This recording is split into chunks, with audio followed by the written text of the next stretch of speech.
வணக்கம் நண்பர்களே, நாம இந்த வீடியோல கல்லாத்து கோம்பை ஆழ்முனி பெரியண்ண சுவாமி கோயில தான் நாம இன்னைக்கு பார்க்க போறோம். வரலாறையும் தெரிஞ்சுக்கிட்டு அந்த பெரியண்ண சுவாமியின் அருளையும் பெறலாம். கல்லாத்து கோம்பை ஆழ்முனி பெரியண்ண சுவாமி கோயில் திருச்சிராப்பள்ளி மாவட்டத்துல மேட்டூர் பகுதியை சார்ந்த கல்லாத்து கோம்பையில இருக்கிற சிறு தெய்வ கோயிலா விளங்குது. இந்த கோயில் கொல்லிமலையில் உள்ள மாசி பெரியண்ண சுவாமி கோயிலின் அடிவார கோயிலா இருக்கு. மாசி பெரியண்ண சுவாமி 7 குன்றுகளின் உசந்த குன்று மாசி மலையில வீற்றிருக்காரு.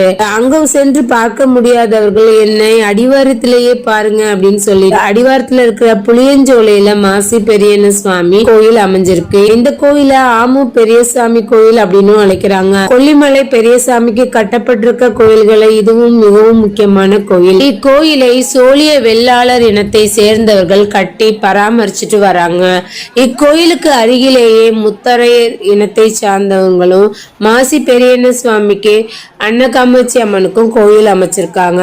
பல வருடங்களுக்கு முன்பு இந்த 2 சமூகத்திற்கு இடையே ஏற்பட்ட மனக்கசப்பின் காரணமாக அவங்க தனித்தனியா சன்னதிகள் வச்சு 2 பேரும் சிறப்பா கும்பிட்டு வராங்க. கோயிலின் மூலவரா மாசி பெரியண்ண சுவாமி இருக்கிறாரு. இவரை ஆழ்முனி அப்படின்னு அழைக்கிறாங்க. பல வருஷங்களுக்கு முன்னாடி இந்த இடத்துல 108 ஆலமரங்கள் இருந்ததாகவும் அதில் முனிகள் மற்றும் கருப்பு சாமிகளில் மூத்தவரா பெரியசாமி இருந்தமையால் ஆழ்முனி என்று அழைக்கப்பட்டதாகவும் கூறப்படுது. இந்த பழைய மரங்கள் எல்லாம் அழிந்து போகவும் தற்போது இந்த இடம் வயல்வெளிகளாகவும் வீடுகளும் அமைஞ்சிருக்கு. கோயிலை சுற்றி இப்ப சுமார் 5-6 மரங்கள் மட்டுமே இருக்கு.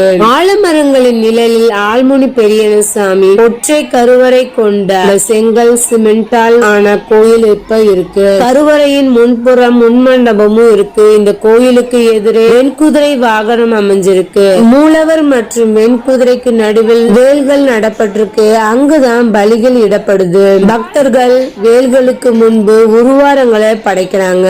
ஆழ்முனி பெரியண்ண சுவாமி கோயிலில் மூலவர் சிலை 8 அடி உயரம் கொண்டதாக விளங்குது. பெரியண்ண சுவாமி வலது கையில் வைத்துள்ள வேளால் வேங்கையை கொண்டு அதனை வலது காலால் மிதிப்பது போல மூலவர் சிலை அமைஞ்சிருக்கு. இடது கையில் உள்ள கதையை தரையில் படும்படி வைத்திருக்கிறாங்க. மூலவரின் வலது பக்கத்தில் ஒரு 2 அடி சுயம்பு கல் இருக்கு. இங்கு பெரியண்ண சுவாமிக்கு திருநீற்று பட்டை இடப்பட்டு பக்தர்களுக்கு பிரசாதமாக திருநீர் தரப்படுது. இந்த கோயில புற்றுமண் தருவது விசேஷமாக சொல்லப்படுது. கோயிலுக்கு அருகிலேயே ஒரு பிள்ளையார் கோயிலும் புத்து மாரியம்மன் கோயிலும் முத்தரையர் கட்டிய கோயிலில் வேங்கை மீது பெரியண்ண அமர்ந்தது போல சிலை அமைச்சிருக்காங்க. இங்கு பெரியண்ண சுவாமிக்கு திருமண் இடப்பட்டு ஆலமரத்துக்கடியில் வடபத்ரகாளி அம்மன் சிலையும் அமைஞ்சிருக்கு. கோயில் அருகிலேயே இப்ப கல்லாறு ஓடுது. இந்த கல்லாறு மிகவும் அழகாக அனைவரும் சென்று நீராட வசதியாகவும் இருக்கு. இந்த கல்லாத்துல குளிக்க கோயிலுக்கு வர பக்தர்கள் மட்டும் இல்லாம தமிழ்நாட்டுல இருக்க பல்வேறு பகுதியில இருக்க சுற்றுலா பயணிகளும் வராங்க. எல்லோரும் இந்த இடத்த சுற்றி பார்த்து விட்டு ரசிச்சுட்டு கல்லாத்துல குளிச்சுட்டு சந்தோஷமா திரும்பி போறாங்க.